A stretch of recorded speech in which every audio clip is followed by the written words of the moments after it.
Hello there, awesome users. Welcome to the template shop. Today, I am excited to walk you through our handy tool, the inventory tracker sheet for Google Sheets. If you have got stuff to keep tabs on, you're in the right place. It's straightforward, practical, and designed to make your inventory management easier. Let's jump into the world of organized inventory together. So as usual, everything here starts with the setup. So here you are going to list the inventory category cups. For this example, we are in a yogurt factory or something. So their inventory is designed of cups and yogurt and milk and so on. So they have cups and flavor, yogurt cup, yeah, and yogurt. So in an inventory, there are two types of inventory where there is the material that you do before that you keep before manufacturing, and there is the final product that you keep after you do the manufacturing. If your business is just some business that keeps the final product only and you don't do manufacturing, then you have to list the inventory type in all the entries here as product. But in this example, we have a yogurt factory and there are materials and there are final products. So here the cups are materials for manufacturing and flavor is materials for manufacturing. Yogurt cup is a final product and yogurt is a material. So we have here some bunch of statuses here. The purchase status, these are the statuses that you're going to use in the purchases tab when you code your purchases for materials or for whatever. So I just listed here processing, shipped, for pickup, received, cancelled, on hold, incomplete, returned to vendor. And there is the sales statuses. These statuses are used to when you record your sales transactions. So these are the statuses that I've chosen to record in this example, but these are not standards. You can change them as you want, but the only thing that you need to keep here that if you change any status that is related to this status, for example, received, delivered, returned to vendor, returned to inventory, you have to tell me which word here did you choose for that word. For example, if you, let me clarify more, if you are going to here for the received one in the purchase here, if you are going to write it in Arabic, for example, then you're going to write here تم الوصول. This is in Arabic. It's okay to do it, but if you have got to go to this receive default word and you have to tell the sheet that this تم الوصول is going to be the word that is similar to received in the original sheet. So that's why we have this table here. So I'm gonna undo these things and let's continue with the sheet here. This is a simple tab for your vendors to record your vendors, contact names, phone numbers, emails, address, and city, state, postal code, country, and any notes you want to write. This is a very easy tab. This is the inventory tab.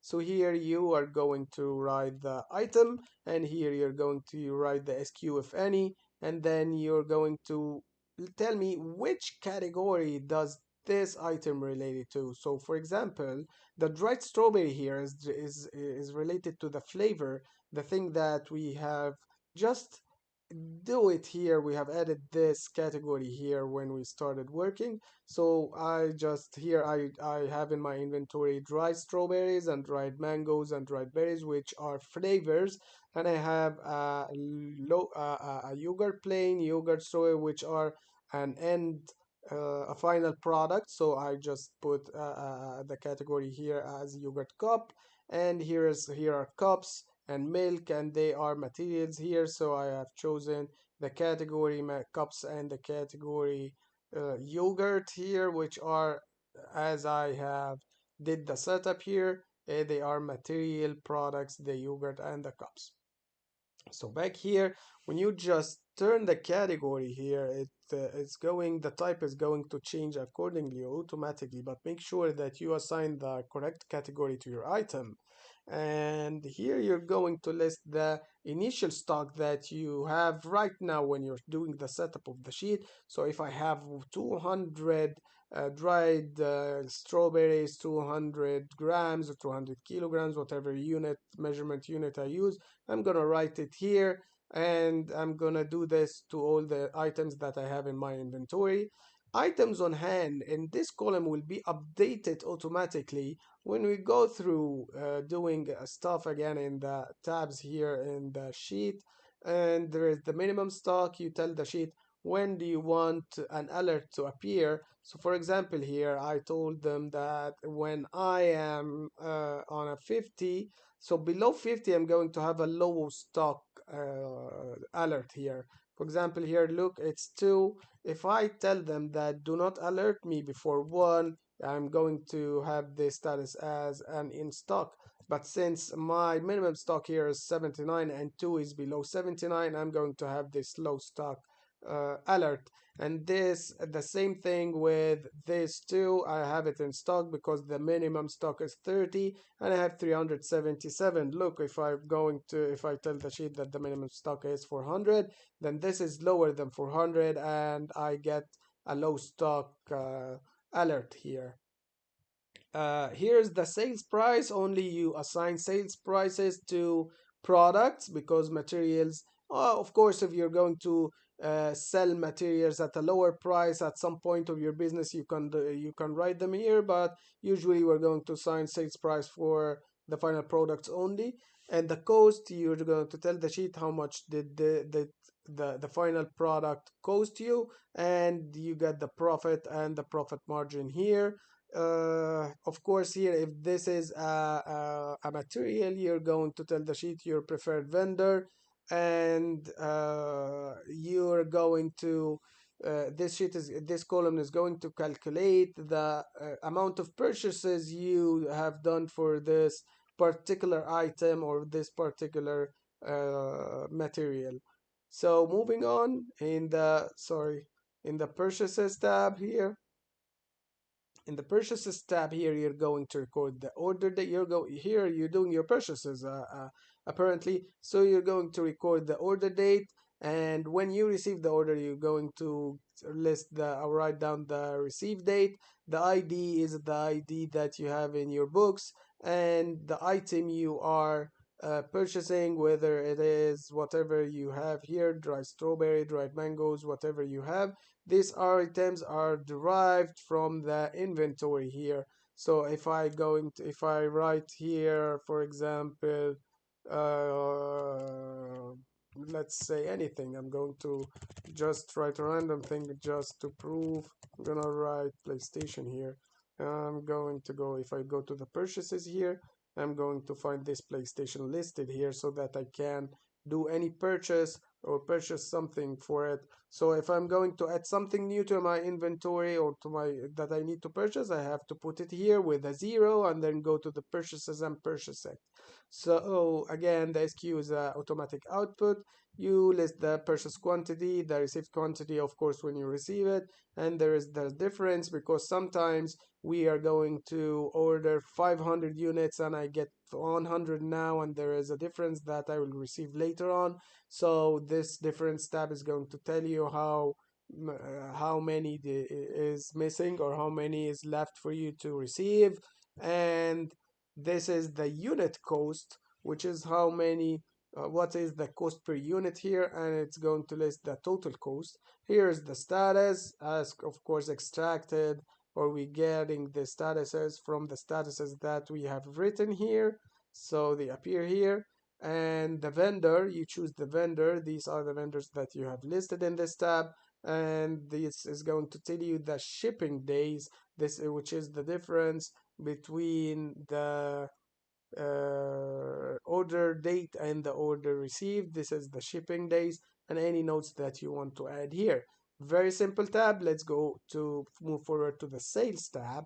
Here you're going to list the dates, ID, and which item are you selling. And because you might be selling a final product, or you might be selling a material that you're not using, so we made the drop down list have all and everything here. This is an automatic output, this is the quantity, and these are the statuses, different statuses that are, of course, as you know, extracted from the setup tab. And here you're going to list your sales, very easy. Moving forward to the manufacturer here, this is a very interesting tab that where you're going to add your materials that you have used into when you do a certain manufacture. So that will lead us to a very important information here. Any purchase you do here and any sales will you will do here is going to reflect automatically to your inventory, so you don't have to do anything with the numbers. So if you add purchases, products will be added here. If you add sales, products, the final product will be subtracted from the inventory here, so you don't do anything. And of course, one factor that depletes from your inventory is the manufacturer and the kind and the amount of material you use in this manufacture. So if I'm going to for example, manufacture this product, which is the yogurt plain, I'm going to deplete some materials from the cups and milks and whatever materials that I'm going to deplete, and I'm going to add some products in the yogurt plain. So the idea here is when you do manufacture, you're going to subtract from some items and add to some items. And in order to make it easier for you, we had this bill of materials here created for you.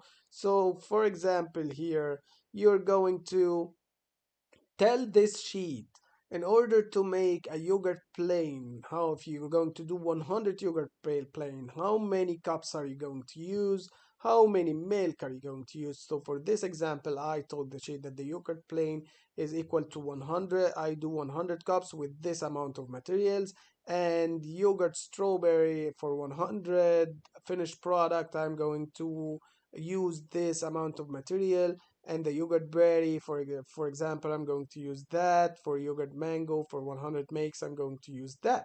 So here when I choose the yogurt plain and tell the sheet that I am going to do one batch of yogurt plain, so I'm going to do 100 makes of yogurt plain, and I'm going to waste this amount of materials. But if I tell the sheet that I'm going to do 10 batches of yogurt plain, which means 100 makes multiply 10, which is a 1000, this is the amount of materials that I'm going to use, and this is the amount of yogurt cups that I'm going to make, which is 100 multiplied 10, of course. And to make it easier for me, what I need to do here is that I did the manufacturer, I need to put it in the manufacturer tab. I'm going to just go and copy this entry like this, a simple copy, and I go to the manufacturer tab and I go do a simple paste here. Where's the paste here? I'm gonna do it values only, and then they will appear here. And then I'm going to type the date, which is today's date, which is the 14th of April, here and here. And I say the batch number, it's not the number of batches, but it is the batch number. This is the batch number, which is the serial of the manufacturer. So I'm going to do like this, and there are the quantities. I'm going to just copy them right straight from the bill of material tab, and I'm gonna just do a simple paste here and ask them to paste values only, and then I get it, and these will be added automatically to my inventory here. What did we do? We did a yogurt plain. Let's go to the inventory. I'm gonna show you where is the yogurt plain. I have now 1000 in hand of yogurt plain. They were out of stock, and I now added 1000 cup because I did it. I put them in the bill of materials, or sorry, in the manufacture tab. And of course, my materials here, the cup and the milk, they even went in negative, which shouldn't happen because that was an example. I wouldn't have used do it in the manufacturer tab in these numbers. This is just a dummy example, so I just remove it. But as you see, it adds up in the and everything reflects in your inventory, and you don't have to do anything there. Yep, now going forward to the dashboard. In the dashboard here, it gives you the total products that you have, the total materials that you have, unique materials, of course, and unique products, of course. The quantity on in stock, which is the total quantity you have in stock. The quantity sold, which is the total amount that you did sell. Here is going, if you have different year, if you use this sheet for more than 1 year, then you get to get the numbers by just typing the year here. And this is the daily sales by quantity. So here is the March daily sales, and here is the August daily sales, and there is the December daily sales. And this figure is going to tell you how many materials and products that are out of stock. And it tells me here that I have two items out of stock. I go back to my inventory and find that these are two yogurt plain. Of course, this I just undid what I've done before. So the yogurt plain is 0 now because I removed it from the manufacturer tab, because it was giving me a negative number, because it shouldn't be giving me a negative number, because I used more materials than I should be using, because I didn't check the inventory before I tell you the example, so I removed it. uh, so here you're going to get a top of best-selling items, and here you get the sales search. How many items did you sell? For example, let's see my sales in yogurt plain.